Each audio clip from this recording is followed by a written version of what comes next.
the heritage of the city of Sydney, but most of all, Michael Tatlow and Charles Woolley, and a walk in old Sydney. Are we ready? Raise the rafters and shatter the chandeliers. Are we ready? Hip, hip. Louder. Hip, hip. Hip, hip.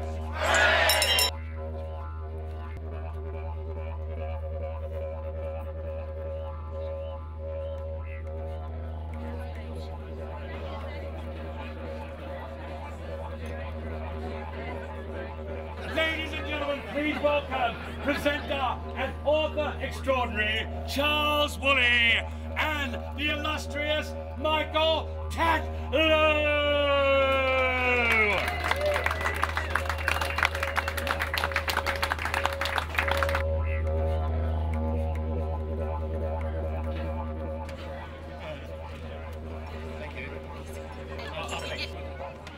Must be you, sir.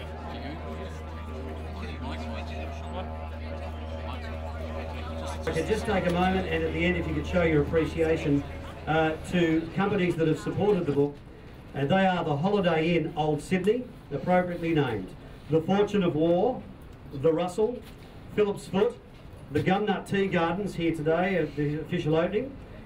We've got the Orient, the Ship Inn, the Paragon Hotel and the Republic, the Seabull Pier 1, the Australian Heritage Hotel, the Hero of Waterloo, and Posh Indoor Plant Hire. Could you please show your appreciation? Will you please put your hands together for a man that has touched about 600,000 lives in the last 3 years, Mr. Tony Ferguson.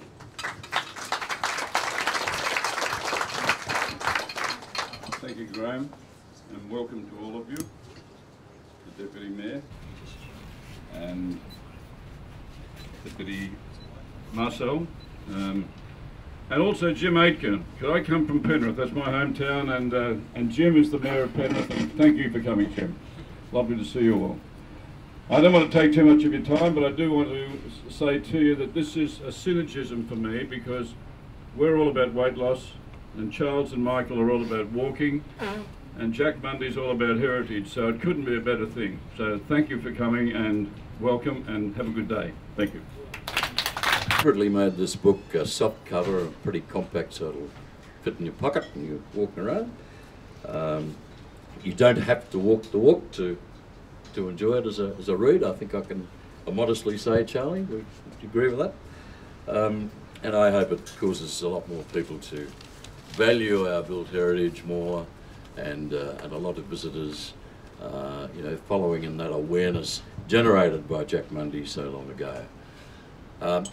Charlie and I are going to hang around for a while after the speeches, and we'd be very glad to sign books for you, and anything else if you've got any curly questions about the rocks.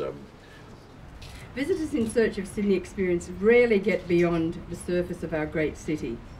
People go to the Harbour Bridge, the Opera House, they have ferry rides, and the limitations are not the visitors' fault. According to Charles and Michael, it's because the guidebooks have been at fault. They haven't really allowed people to discover our city. So the guidebooks had yet to present to visitors in their words, and they produced a walk-in series to overcome a crying need for a reliable and entertaining guide. This walk in Old Sydney is the third in a series of reliable and entertaining guidebooks. The first came about when Charles and Michael noted how often they saw tourists wandering aimlessly about Hobart and Launceston. These tourists did not seem to know where to go or what they were looking at.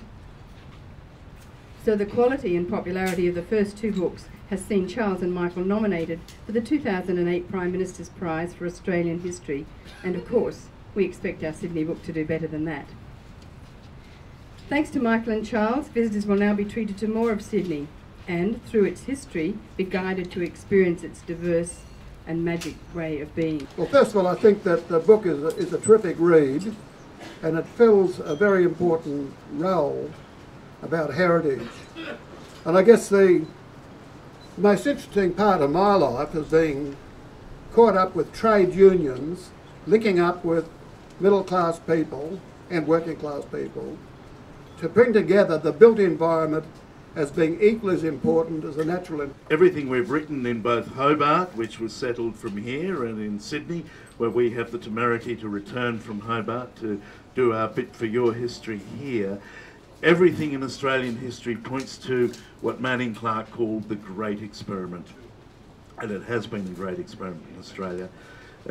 From such inauspicious and miserable beginnings with the wretches who were disgorged from the First Fleet and had been shipped from the hulks in London, landing both here and then a little later in Hobart. What a wonderful democracy we have created. One of the world's oldest democracies, accomplished for our built heritage. So, fellow members of the Chattering Class B, we're working class people or captains of industry, while we talk the talk, let us all walk the walk. It is indeed a pleasure to be here to launch this great book, and it does capture the colourful and rich history of Sydney. I did put on my sun shoes yesterday, and I did take off around the city, and I can tell you that my copy of the book, which is autographed, so it's probably the first book to be autographed as well, also has notations and page turned, and it's fantastic. I do encourage you all not just to buy the book, but to experience the book. Because when you're walking around this great city, I'm in an office at GMT, and sometimes you just don't see. You don't see what has been before us, and when you do open your eyes, and this helps you to do that, you discover so much. I walk past Macquarie Place every day, and I've never really noticed the obelisk there, which still measures road distances into Sydney.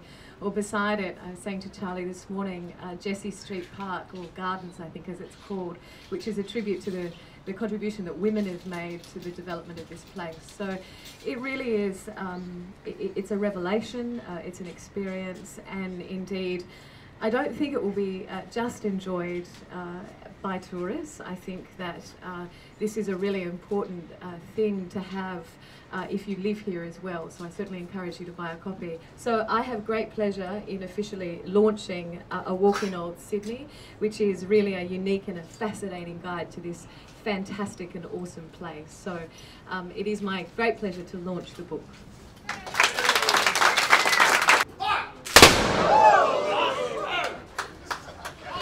We're living in a time now when Australians are starting to appreciate their history, starting to embrace their past, and more importantly, to realise what great achievements we've made considering the humble beginnings that we started with. It's time not just to talk the talk about our history, it's time also to buy the book and walk the walk.